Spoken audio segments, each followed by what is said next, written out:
Round two is over, finally.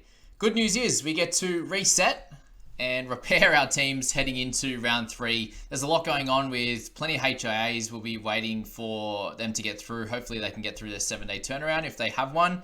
And there's going to be a few guys like the Knights players, Brayley's, Pongers, that are going to be out automatically because they won't have the 7 days to recover. So there's plenty of that. There's suspensions in there. There's send-offs yesterday. There was an absolutely crazy day of footy and two really, really weird games. Tigers v the Knights. Clearly, the Tigers should have won this game with everything that happened to the Knights. A send-off, you had a couple of HIAs to really important players, and a leg injury to Frizzell, and they still couldn't get the job done.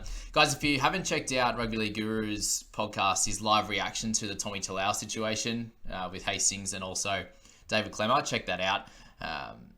Really, really good piece of work from him and a really interesting thoughts now with the Tigers, and even their fans are starting to get fed up with their squad. And we spoke about how poor the organisation's been run for years now. And it's just another example of how they couldn't win this game, obviously, and then everything, the tensions boil over in that following game.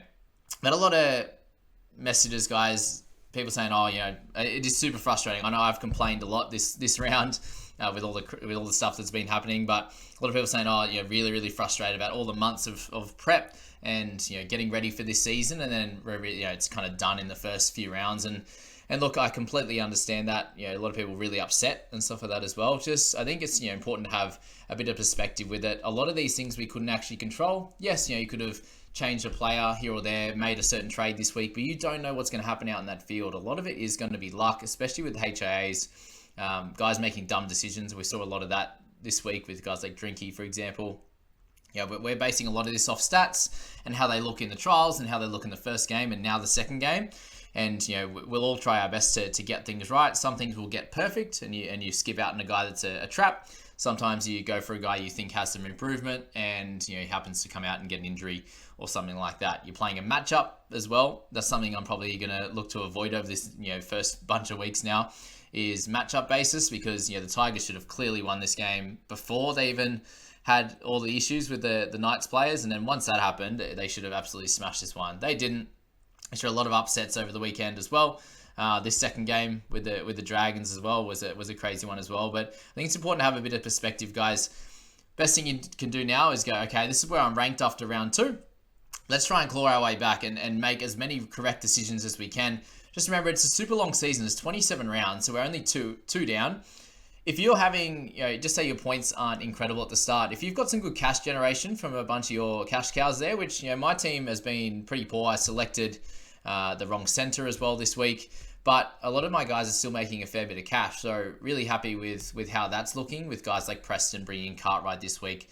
Those types of players there, has worked out really well. Dury's doing his job, etc. there. So, Alamotti had a great score on the weekend, but they're the kind of things that you need to focus on over this few weeks. Obviously, trying to get some good points, but if you can get some cash generation, it's a long season, and you can definitely make the comeback there. There's obviously not going to be, there's only one person that can win this entire comp.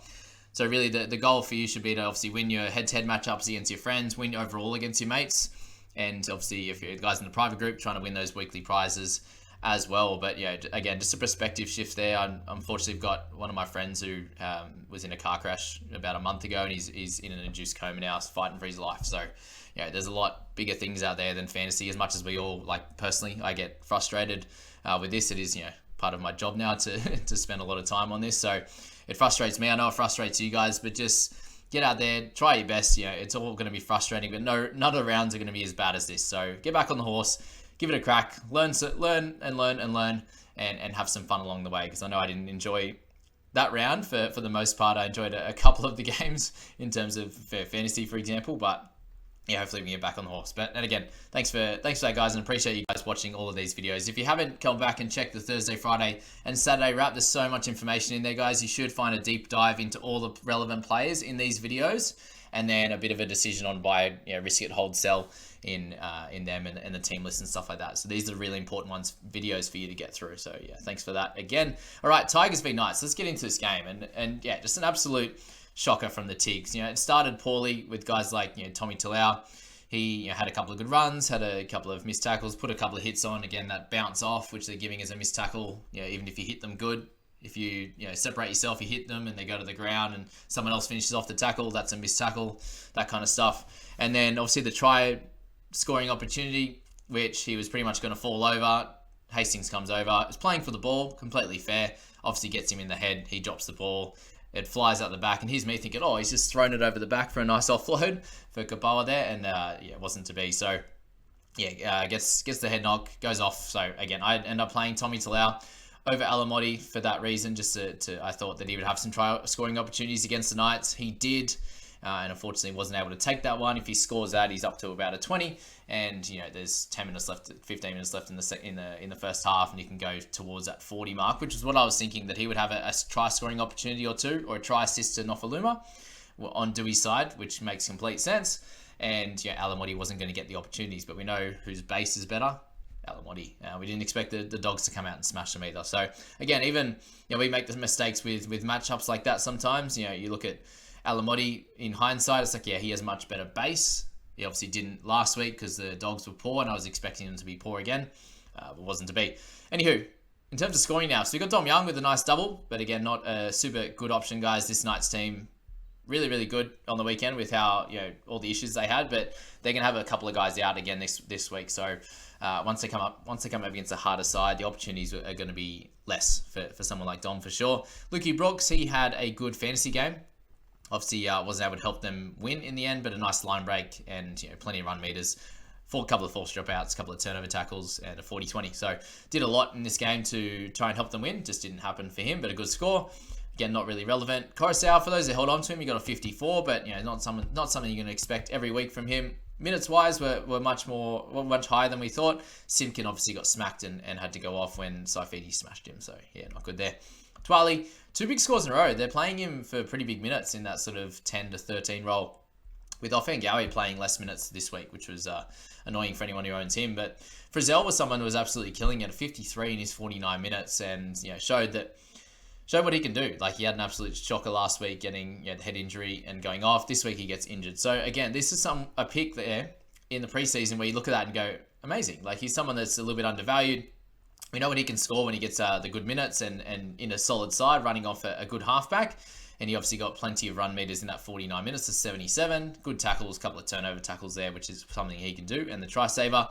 He comes off. So he's averaging 32.5 over the first 2 games. And really, that could have been a 55-60. And if you started with him, you're obviously frustrated, but it's none of your fault. So it's just, you just got to cop it, unfortunately, and move on. And he might be someone now that if he's injured for a little bit, you're going to have to trade him out. But there's a good chance that those injuries there, when they turn over the front, they don't seem to be as bad as what they look like. Let's say that is what NRL Physio says there. Gags, he had a good game as well. Shows what he can do, but this is kind of pretty standard for him. He'll get a 50 or 60, and he'll get a 20 or 30 following that.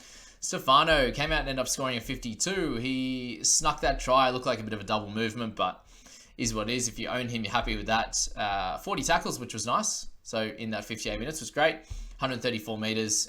Plenty of negatives in there. Neg 15. But that's what sort of that try saved him from getting like a run-of-the-mill 35 again. So well done if you picked him up in round 1. I doubt you would have picked him up last week. Adam Dewey, bit of a nothing game, to be honest with you, for him, and he still managed to get 51, so that's great signs for his scoring going forward.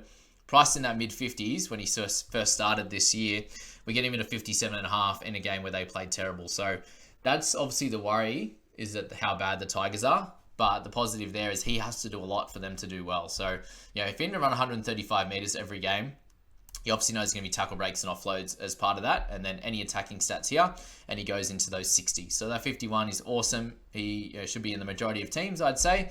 He's obviously still not highly owned at 11%, so maybe people will be trading Cleary to him this week. Sounds like Cleary's injury will be fine, guys, as well. So, big Sunday wrap. That's what this is. Isaiah Papali'i, 50 for him. Again, this is going to be the type of scores I'd imagine he'll get for a little bit until the Tigers get better. And they can give him a little bit better ball in better positions there. 29 tackles for him was pretty low for 4 misses. I'd expect a little bit higher when someone like Stefano is getting 40. Obviously, just not going out to Isaiah's side as much because he is a workhorse. So, he only got to make the 29 tackles in the 80 minutes. A bit low for sure with him. But he'll be an option at some point, guys. Maybe after their bye, when he's a little bit cheaper, he could be someone to pick up in that edge position, as I said, when the Tigers get a bit better. Dane Laurie there, 48 for him. He was, good. He's kind of everywhere, doing his thing. really great to see because he is a good player and he should be respected that way. Not an option for our teams at the moment, but a nice start, 50 and a 48 for him. Asu Kapoa, 48 for him. Nice. Got that nice try off the Tommy Talau drop, which worked out well. He's a solid player, man. He almost should have had a try from Dewey as well. There was a little obstruction, which it did hamper it, but yeah, it would have been nice as well for Dewey and Kapoa, for anyone who owns him. There's not a high ownership of 0.5, but if he continues to get minutes on an edge, which is unlikely, then might have to pick him up at some point. Leo Thompson got the big minutes. Makes sense with all the injuries that they had, but 52 for him, 46 points. He'll make a little bit of cash there. Crossland had to play a lot of the game, but don't look at him, even if he plays 9 next week. You got Clem in there, 56 minutes, a lower score for him, just nothing going for him in this one. Obviously, the 97 meters, very low, no attacking stats at all, so he'll be back. Don't worry about that. He's very expensive though, so a tough week for him. Daniel Saifidi, again, was okay, 60 minutes, no attacking stats there at all, but 150 plus meters was good. If you got him, hold on. He's going to be needed, especially with his brother out for a bit of time, I'd say, for sure. Fangawa, the lower minutes for him, 35, but he keeps his PPM's been incredible. So when he's on the park, he's killing it. He just needs more time. But good for those that don't own him, that he'll get a little bit lower for sure. Only under 1% owned. Daniel Saifidi there, awesome. Okay, Seyfarth, Nofaluma. Nofa, 5 offloads for him was great, but no attacking stats this week. So you take 30s from someone with no attacking stats, that's for sure. Okay, Hastings, someone we need to talk about for sure. 32 in this game, 45 last week. 46, sorry, ends with a 39 average over the 2 weeks. So a little bit under where he's priced at, which is not ideal. Priced at 45 there. So what do you do with him? It's very worrying signs. They do have a pretty nice draw. They did win this game, but he wasn't involved in terms of the actual try assisting and efforts like that. 3 missed tackles, not ideal. Kick meters a little bit down than probably what you think they might be, but Tyson Gamble did kick for the 223. Again, you wouldn't have expected those kind of kick meters with Ponga there. So if Gamble stays, it's a little bit of a worry with Hastings, but I still think that there's too many issues in our sides to move Hastings on this week. I think you can give him another week or two. He obviously didn't lose any cash last week. He will lose a bit this week, 10 to 15, but I still think you can watch on with him and make a decision from there. Lockie Miller, the 32. He had an okay game, got the 9 tackle breaks, as always, 160 meters. So again, as I said, that base is there. He will make a little bit of cash on that 32, but we'd like him to get back to a 40 next week because he's still not super highly owned, which is crazy there for sure. But Knights, we know what they're like. But he was okay in that game. Jacob Saifidi, he's going to be gone for a while, I'd say. That was a pretty bad tackle, and I hope Simpkins okay. Thankfully, he was able to walk off okay. He looked like he had something issue with his hand there, but we'll find out a little bit more over the next few days with that one. And Naden, this was the big one, guys, we told most people to avoid just because he could go for that 50 and then he could go for a 10 or 15 the next week. And that's exactly what happened. Went down to an 8, unfortunately. So 9 tackles, 6 misses, 2 errors, 2 tackle breaks. There's nothing going for him in this one, especially when they're not winning. Not good at all. We got Brayley, Talau, and Ponga there. So Ponga, unfortunately, looks like he might be out for a bit of an extended period of time with another head knock. So very sad to see for him, and the Knights fans just hardly get to see him on the park and playing well for the Knights, and obviously he comes out and plays great for Origin.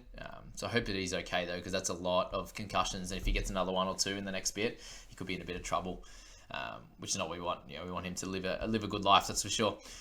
Jaden Brayley there, the 5 in his 14 minutes, very, very sad. Looks like he'll be out next week as well. So he's someone that, again, I was even contemplating trading in for Smith this week. So a bullet that I dodged. So it just shows that I had a terrible week and still avoided some issues. I traded out Smith, could have held on to him and had an even worse week. So it is what it is. But played Talau. 36 minutes for him, just a few negatives. He would have scored that try. Got up to about a 20, and then we go from there, but it wasn't to be. Unfortunately, that's it. We live and we learn, and we're back on the clear Alamotti train. I hate center roulette. I did it last year. Penasini kept getting him on the wrong week when I think that he was going to have a good game against a lesser team. It just didn't happen, so I did that again with Alamotti and Talau. So won't be doing that again. Alamotti's a good player. Let's stick with that one. Okay, this was a very strange game as well. Dragons were pretty good. Titans were not so good, especially after winning last week. Shows that obviously they aren't a great team either. I think now that we've seen 2 games, they obviously snuck a victory against the Tigers and then come out and the Dragons beat them at home, of course. But guys like Tanner Boyd had a shocking game. The kicks out in the full, missing touch. Like, why was he trying to kick left all the time when it was a massive gale breeze going into that? So it was just bringing the ball back. Was really strange. But, Thorne had a really bad kick in that second half as well. So they both didn't play great, to be honest with you. He's obviously dealing with a cork as well. So something, maybe a little bit more in his mind. But, not good at all. Dragons, much better. Tino, I spoke about him having a bounce back game, guys. Got 29 last week. Got a really sneaky, just outside the 10 meter quick run and score there. So he was good with that. He actually started really bad as well because he had a penalty, an error, and a couple of missed tackles early. But the big minutes for him is what saved him. So 70 minutes, got the try, 42 tackles, 4 tackle breaks, 2 offloads to hand. Exactly what you want there with Tino. So, that 49.5 average to kick off the year.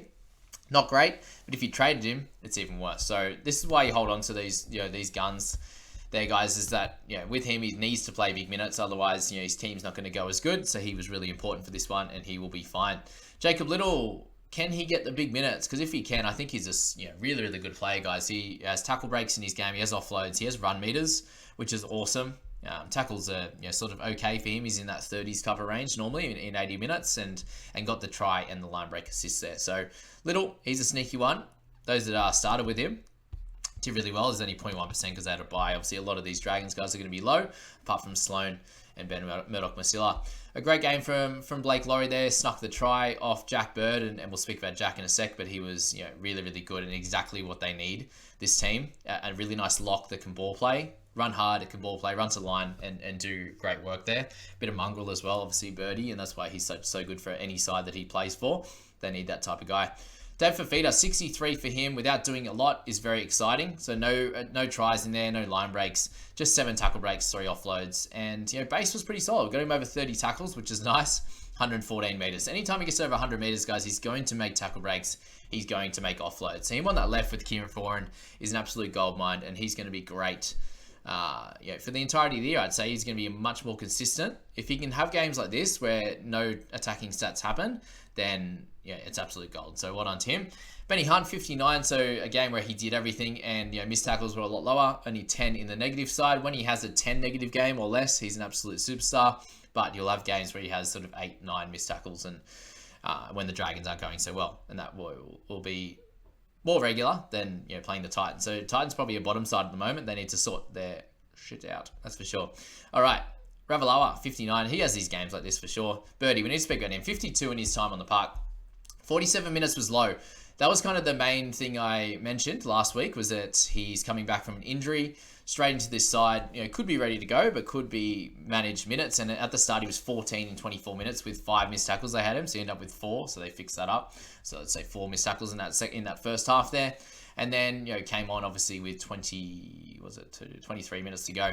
And absolutely went nuts. So he had a lovely try assist to Blake Laurie. He tackled hard, didn't miss any from there. Got an offload, got some tackle breaks, and ran for 113 meters. As I said, he is absolutely needed for this side to do well this week and every week going forward. So he's going to be a great option in that center position, guys. He is obviously priced according to that, a bit over a 40 average there. So a 52 is a big win for those that picked him up last week, and I suppose and I assume a lot more people will pick him up this week.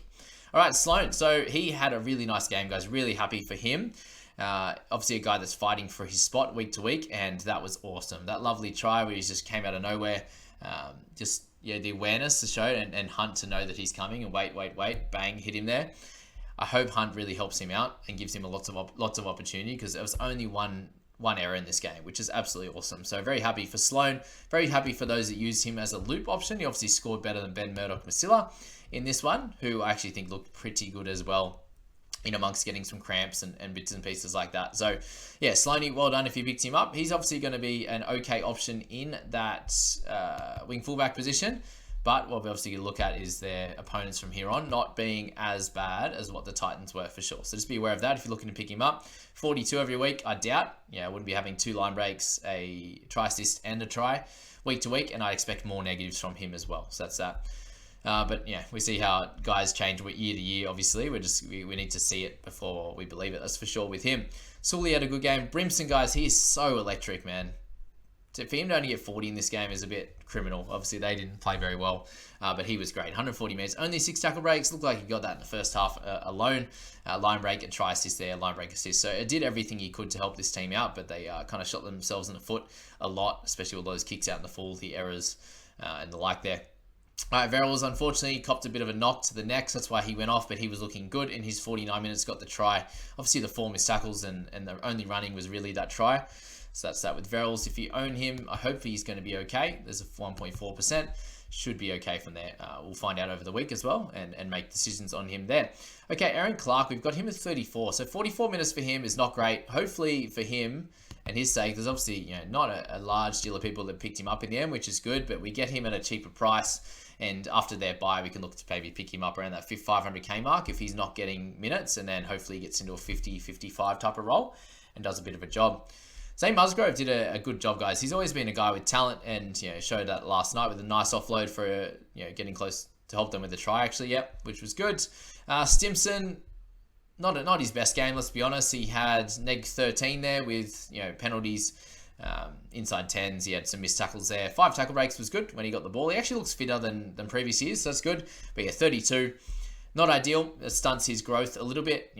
B comes up a little bit from there, the break even, and you want to hope that he has a better game, but also the team, so he can have a lot more ball in hand and run, get those offloads, potential tries as well, running off Tanner Boyd. So just be aware of that, guys. Obviously, the halves didn't have a great game.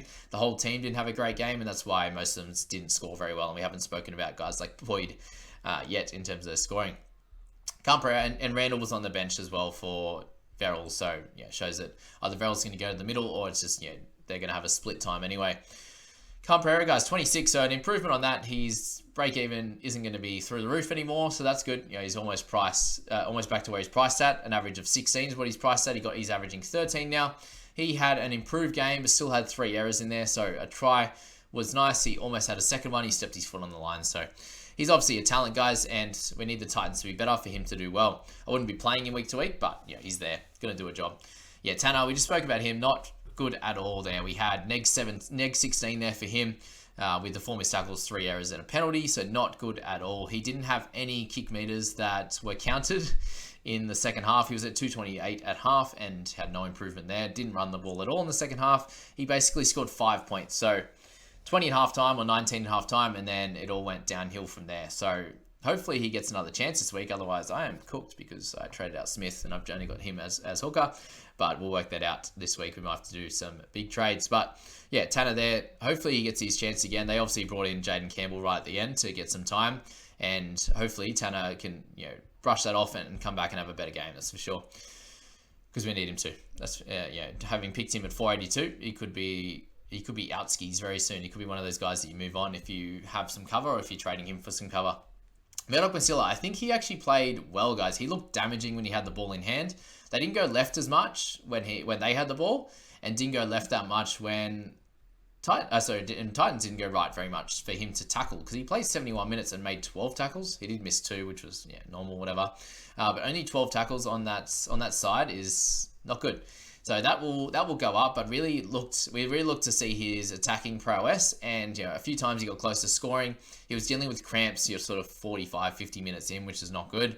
But hopefully he'll be better for the run, and I think he's someone that they are going to need on that left side. I think he was good. He'll be able to do a good job for him. At 24, obviously starts his money making, but when he was at 23 at halftime, again, both our players in this game, Murdoch-Masila and Tanner Boyd, both didn't go anywhere in that second half, which was not good.